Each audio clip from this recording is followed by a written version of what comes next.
தீபாவளி வருதுன்னு சொன்னால் எவ்வளோ சந்தோஷப்படுறோமோ அதே மாதிரி அதிகமாக செலவாகுமே அப்படின்ற கவலைப்படுறவங்களும் நிறைய பேர் இருப்பீங்க. இப்படி நம்ம கவலைப்படாமல் இருக்கணும் அப்படின்னா இந்த மாதிரி மந்த்லி சேவிங்ஸ் பண்ணுறப்ப நம்மளுக்கு எந்த டென்ஷனும் இருக்காது. இப்போ நான் பார்த்தீங்கன்னா தீபாவளிக்கு வாங்கின கிராக்கர்ஸ் வந்து அன்பாக்சிங் தான்.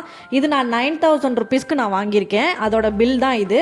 9000 ருபீஸ்க்கு நீங்கள் வந்து கிராக்கர்ஸ் வாங்கினா கவலைப்பட தான் செய்யணும் அப்படின்னு நீங்கள் சொல்கிறது எனக்கு கேட்குது.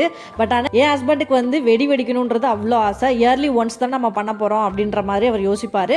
அதே மாதிரி நாங்கள் நைட்டில் தான் அதிகமாக வெடி வெடிப்போம். ஏன்னா நம்ம ஃபேமிலியோட டைம் ஸ்பெண்ட் பண்ண போகிற ஒரே நாள் அது அப்படின்றதுனால இதில் நம்ம வந்து காசு அப்படின்றத பார்க்க முடியாது.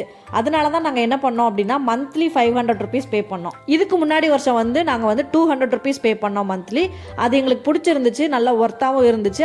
அதனால இந்த இயர் நாங்கள் வந்து மந்த்லி 500 பே பண்ணோம். அப்போ இயர்லி 6000 வந்துருச்சா. ஆனால் நாங்கள் பர்ச்சேஸ் பண்ணது 9000 சம்திங் வந்துச்சு. ஏன்னா அவங்க சொன்னாங்க நீங்கள் 6000 பே பண்ணீங்கன்னா 9000க்கு வந்து பர்ச்சேஸ் பண்ணிக்கலாம். அதே மாதிரி ரேட் வந்து நார்மல் ரேட் கிடையாது, அதுலேயே ரிடக்ஷன் பண்ணி உங்களுக்கு பிடிச்ச மாதிரி நாங்கள் பட்டாசு எல்லாம் கொடுப்போம்னு சொன்னாங்க.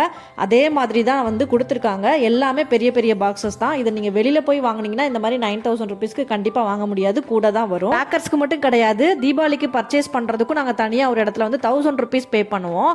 அவங்க என்ன பண்ணுவாங்கன்னா 12 மந்த்ஸ் நம்ம பே பண்ணோம்னா 12,000 வருமா. ஆனால் எங்களுக்கு கொடுக்குறப்ப வந்து 15,000 கொடுப்பாங்க.